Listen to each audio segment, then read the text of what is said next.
নমস্কার বন্ধুরা, আজ আমরা এই ভিডিওর মাধ্যমে জানতে চলেছি ডিপার্টমেন্ট অফ পোস্ট অর্থাৎ ভারতীয় ডাক বিভাগের ব্যাংক সম্পর্কে। বন্ধুরা, ভারতীয় ডাক বিভাগে দুরকম ব্যাংক অ্যাভেলেবেল রয়েছে। একটি হচ্ছে পোস্ট অফিস সেভিংস ব্যাংক, যাকে বলা হয় পিওএসবি, আরেকটি হচ্ছে ইন্ডিয়া পোস্ট পেমেন্ট ব্যাংক, যাকে বলা হয় আইপিপিবি। তো আমরা পোস্ট অফিসে অ্যাকাউন্ট খুলতে গিয়ে অনেকেই কনফিউশন হয়ে পড়ি কোন ব্যাংকে আমরা অ্যাকাউন্ট খুলব। তাই আমরা পোস্ট অফিস পিওএসবি, যাকে বলছে পিওএসবি, এবং পোস্ট অফিস আইপিপিবি দুটো ব্যাংক সম্পর্কে আমরা এই ভিডিওতে বিস্তারিত কম্পারিজন করে দেখব। কোন ব্যাংকের সাথে কি পার্থক্য রয়েছে, কারা কারা এই ব্যাংকে অ্যাকাউন্ট খুলতে পারবে, কোন ব্যাংকে এটিএম পাবেন, কোন ব্যাংকে এটিএম পাবেন না, কোন ব্যাংকে অ্যাকাউন্ট খুললে আপনারা ইউপিআই ট্রানজ্যাকশন করতে পারবেন, কোন ব্যাংকে অ্যাকাউন্ট খুললে আপনারা ইউপিআই ট্রানজ্যাকশন করতে পারবেন না।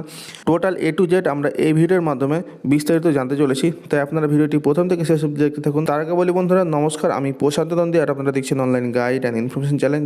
যারা এখনও পর্যন্ত চ্যানেলটিকে সাবস্ক্রাইব করেন তারা অতি অবশ্যই চ্যানেলটিকে সাবস্ক্রাইব করে পাশে থাকা বেল আইকনটি প্রেস করে দেবেন। ভিডিওটি ভালো লাগলে লাইক করবেন, কমেন্ট করবেন এবং বন্ধুদের সাথে অবশ্যই শেয়ার করে দেবেন। চলুন বন্ধুরা, কথা না বাড়িয়ে ভিডিওটি শুরু করা যাক। বন্ধুরা, আইপিপিবি অর্থাৎ ইন্ডিয়া পোস্ট পেমেন্ট ব্যাংক আপনাদেরকে 4টি ব্যাংক অ্যাকাউন্ট অফার করে। সর্বপ্রথমে রয়েছে প্রিমিয়াম সেভিংস অ্যাকাউন্ট, 2 নম্বর রেগুলার সেভিংস অ্যাকাউন্ট, 3 নম্বর ডিজিটাল সেভিংস অ্যাকাউন্ট, 4 নম্বর বেসিক সেভিংস অ্যাকাউন্ট।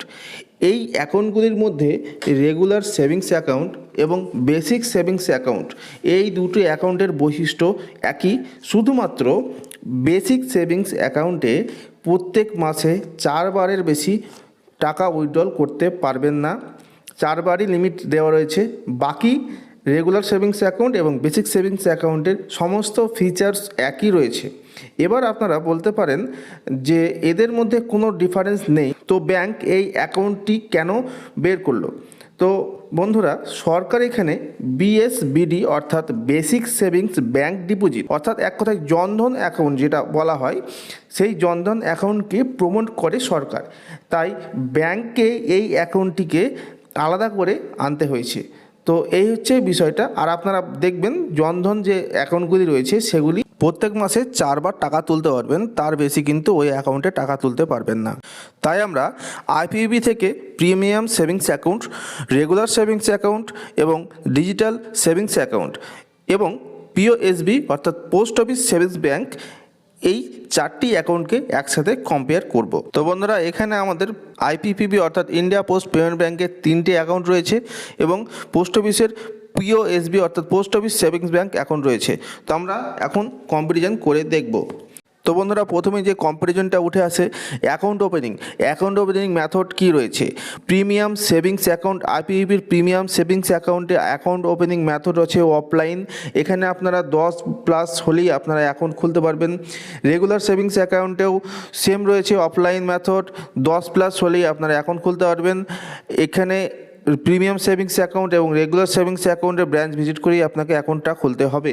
3 নম্বর যে অপশনটি রয়েছে ডিজিটাল সেভিংস অ্যাকাউন্ট আইপিপিবির, এখানে আপনারা অনলাইনে অ্যাকাউন্ট খোলার অপশন পেতেন, কিন্তু বর্তমানে এটিকে টেম্পোরারিভাবে বন্ধ রেখেছে।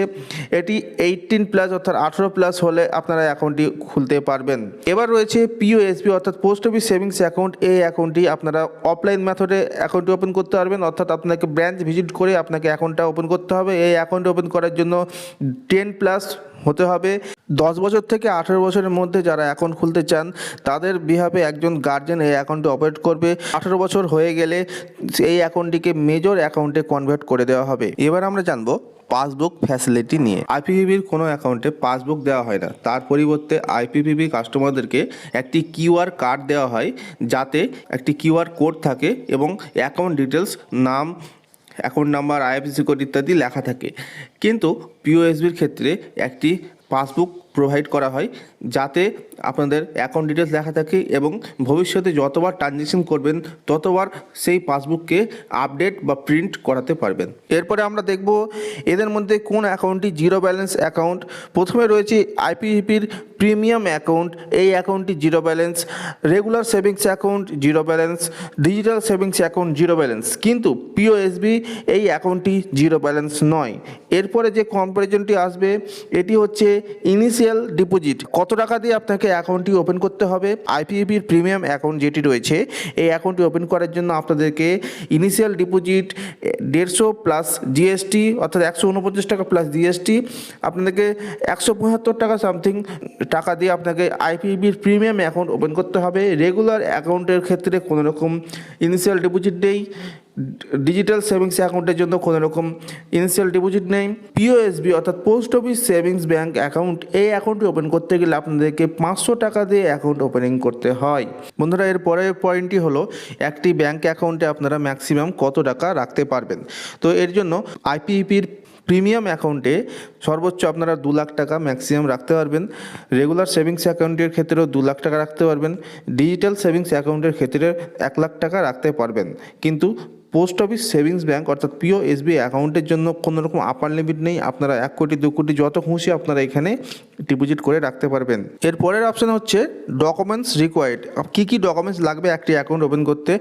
আইপিএবির সমস্ত অ্যাকাউন্ট এবং পিওএসবির অ্যাকাউন্ট সমস্ত ক্ষেত্রেই আধার কার্ড এবং প্যান কার্ড লাগবে ডকুমেন্টস হিসাবে। এরপরে আছে কেওয়াইসি ভেরিফিকেশন। কেওয়াইসি ভেরিফিকেশন আইপিএবির প্রিমিয়াম অ্যাকাউন্ট এবং রেগুলার সেভিংস অ্যাকাউন্টের ক্ষেত্রে যখন আপনারা অ্যাকাউন্টটি ওপেন করবেন তখনই আপনাদের কেওয়াইসি করিয়েই অ্যাকাউন্টটি ওপেন করা হয়। তাই জন্য কেওয়াইসি দ্বিতীয়বার করার দরকার নেই।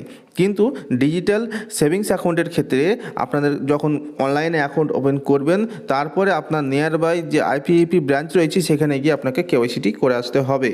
পিওএসবির ক্ষেত্রে যখন আপনারা অ্যাকাউন্ট ওপেন করবেন তখনই আপনার কেওয়াইসি করেই অ্যাকাউন্টটি হবে, সেক্ষেত্রে আর দ্বিতীয়বার কেওয়াইসি করার দরকার নেই। এরপরের point nomination facility. Nomination facility এর মধ্যে আইপিএবির সমস্ত অ্যাকাউন্ট এবং পিওএসবির অ্যাকাউন্ট সমস্ততেই নমিনেশন ফ্যাসিলিটি অ্যাভেলেবেল রয়েছে। এরপরে আমরা জানবো ইন্টারেস্ট রেট। আইপিএবির প্রিমিয়াম সেভিংস অ্যাকাউন্ট এবং রেগুলার সেভিংস অ্যাকাউন্টে আপ টু 1 লাখ টাকা পর্যন্ত 2% ইন্টারেস্ট দেবে পার কোয়ার্টার এবং 1 লাখ থেকে আপ টু 2 লাখ টাকা পর্যন্ত 2.25% ইন্টারেস্ট দেবে পার কোয়ার্টার এবং ডিজিটাল সেভিংস অ্যাকাউন্টের ক্ষেত্রে 2% ইন্টারেস্ট দেবে পার কোয়ার্টার এবং পিওএসবি অর্থাৎ পোস্ট অফিস সেভিংস ব্যাঙ্ক অ্যাকাউন্টে 4% ইন্টারেস্ট দেবে পার মান্থ এবং এই ইন্টারেস্টটি আপনাকে বছরের শেষে আপনাকে পেমেন্ট করা হবে আপনার পিওএসবি অ্যাকাউন্টে। এবার আসি বন্ধুরা ডেবিট কার্ড এবং চার্জেস সম্পর্কে। বন্ধুরা আইপিএবিতে সমস্ত অ্যাকাউন্টের ক্ষেত্রেই ভার্চুয়াল ডেবিট কার্ড ইস্যু করা হয়। এই ডেবিট কার্ডের জন্য সমস্ত অ্যাকাউন্টের ক্ষেত্রেই 25 টাকা কার্ড ইস্যু করার জন্য চার্জেস রাখা হয়েছে। কিন্তু আইপিএবির প্রিমিয়াম অ্যাকাউন্টের জন্য ম্যানুয়াল মেনটেন্যান্স চার্জ কোনো রকম নেই। কিন্তু রেগুলার সেভিংস অ্যাকাউন্ট এবং ডিজিটাল সেভিংস অ্যাকাউন্টের ক্ষেত্রে অ্যানুয়াল মেনটেন্যান্স চার্জ 25 টাকা করে নেয় পার ইয়ার। এই যে ভার্চুয়াল ডেবিট কার্ডটি আইপিএবির সমস্ত অ্যাকাউন্টে পাচ্ছেন, এই ডেবিট কার্ড দিয়ে আপনারা ইউপিআই ট্রানজ্যাকশন করতে পারবেন। এবার আসি বন্ধুরা পিওএসবি অ্যাকাউন্টে। পিওএসবি অ্যাকাউন্টে যে ডেবিট কার্ডটি দেওয়া হয় সেটি আপনারা ফিজিক্যালি পাবেন।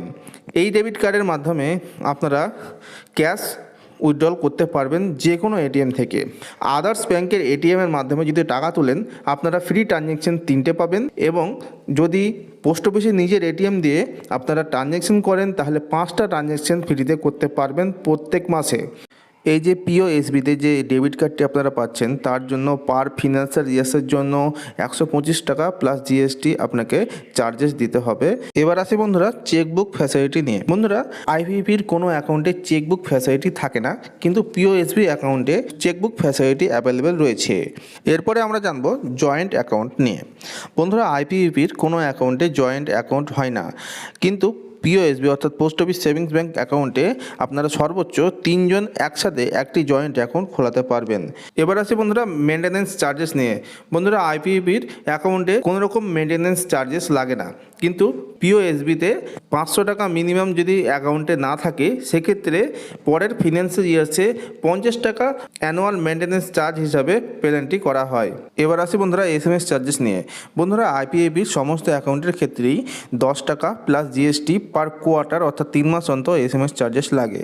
কিন্তু POSB অর্থাৎ পোস্ট অফিস সেভিংস ব্যাঙ্ক অ্যাকাউন্টের ক্ষেত্রে পার ফিনান্সিয়াল ইয়ার্সের জন্য 12 টাকা ইনক্লুডিং GST আপনাদেরকে SMS চার্জেস দিতে হবে। সর্বশেষে একটি অ্যাডিশনাল ইনফরমেশন দিয়ে রাখি, এই ইনফরমেশনটি ডিজিটাল সেভিংস অ্যাকাউন্ট বাদে IPPর সমস্ত অ্যাকাউন্টের ক্ষেত্রেই প্রযোজ্য।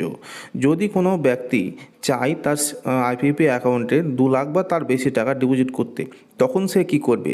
সেক্ষেত্রে IPP তাকে একটি অপশান দেয়, সে যদি চায় তাহলে post office savings bank account open করিয়ে সেই অ্যাকাউন্টটির সাথে IPP অ্যাকাউন্টে লিঙ্ক আপ করালে 2 লাখের বেশি যে এক্সেস টাকাটা, সেই টাকাটা অটো সোয়াইপ হয়ে তার POSB অ্যাকাউন্টে চলে যাবে। এবার যদি আপনার 2 লাখের ওপর কোনো ইন্টারেস্ট হয়, সেই ক্ষেত্রে সেই ইন্টারেস্টের টাকাটা পোস্ট অফিস সেভিংস ব্যাঙ্ক অ্যাকাউন্টে চলে যাবে। এবার আপনাদের আরও একটি কথা মনে আসতে পারে যে প্রিমিয়াম অ্যাকাউন্টে যে 150 টাকা প্লাস GST এই টাকাটা দিতে হচ্ছে, এইটি কিসের জন্য? বন্ধুরা, প্রিমিয়াম অ্যাকাউন্টে অনেক কিছু চার্জেস লাগে না। তাছাড়া প্রিমিয়াম অ্যাকাউন্টে আপনারা আনলিমিটেড টাকা তুলতে পারবেন এবং আনলিমিটেড টাকা ডিপোজিট করার অপশান পেয়ে যান। যদি আপনারা প্রিমিয়াম অ্যাকাউন্ট না খুলিয়ে রেগুলার সেভিংস অ্যাকাউন্ট খোলান, সেক্ষেত্রে বা বেসিক বা ডিজিটালস যাই খোলান না কেন, সেক্ষেত্রে ডিপোজিট লিমিট আপনাদের 10,000 টাকা পার মান্থ থাকে। 10,000-এর বেশি যদি আপনারা ডিপোজিট করতে চান, তাহলে আপনাকে 0.50% আপনাদেরকে চার্জেস লাগে। তো এবার যদি আপনারা উইথড্রলের কথা বলেন, সেক্ষেত্রে আপনারা পার মান্থ আপনারা 25,000-এর বেশি টাকা তুলতে পারেন না। এবার যদি 25,000-এর বেশি টাকা তুলতে চান, সেক্ষেত্রে আপনাদেরকে 0.50% চার্জেস দিয়ে তবেই এই 25,000-এর বেশি ক্যাশটা তুলতে পারবেন। তাছাড়া যে ভার্চুয়াল ডেবিট কার্ডের অ্যানুয়াল মেনটেন্যান্স চার্জ যে 25 টাকা করে লাগে, সেটি কিন্তু প্রিমিয়াম অ্যাকাউন্টের ক্ষেত্রে লাগে না। তাছাড়া অনেক হিডেন চার্জ যেগুলি প্রিমিয়াম অ্যাকাউন্টের ক্ষেত্রে লাগে না, সেই জন্য এই টাকাটি নেওয়া হয়। তাছাড়া এই যে আপনাদেরকে যে সাবস্ক্রিপশন চার্জ যেটা নেওয়া হয় 150 টাকা প্লাস GST, এইটা রেনুয়ালের জন্য পরের বছর যদি আপনারা রেনুয়াল করতে চান, সেক্ষেত্রে আপনাদেরকে 99 টাকা প্লাস GST লাগবে। আর যদি রেনুয়াল করতে না চান, সেক্ষেত্রে আপনাদের প্রিমিয়াম অ্যাকাউন্টে রেগুলার সেভিংস অ্যাকাউন্টে কনভার্ট হয়ে যাবে। তো এই ছিল post office savings bank account এবং IPP অ্যাকাউন্টের মধ্যে পার্থক্য। ভিডিওটি যদি ভালো লেগে থাকে তাহলে অবশ্যই একটি লাইক করবেন, কমেন্ট করবেন এবং বন্ধুদের সাথে অবশ্যই শেয়ার করে দেবেন। আর চ্যানেল নতুন দর্শক বন্ধু হয়ে থাকলে অতি অবশ্যই চ্যানেলটিকে সাবস্ক্রাইব করে পাশে থাকা বেল আইকনটি প্রেস করে দেবেন, তাতে এই চ্যানেলে দেওয়া সমস্ত ভিডিও নোটিফিকেশন সবার আগে সবার প্রথমে আপনাদের কাছে চলে যায়। আর যারা ইতিমধ্যে চ্যানেলটিকে সাবস্ক্রাইব করে নিয়েছেন, তাদেরকে অসংখ্য ধন্যবাদ। তো বন্ধুরা, দেখা হচ্ছে নেক্সট ভিডিওতে। ততক্ষণের জন্য নমস্কার।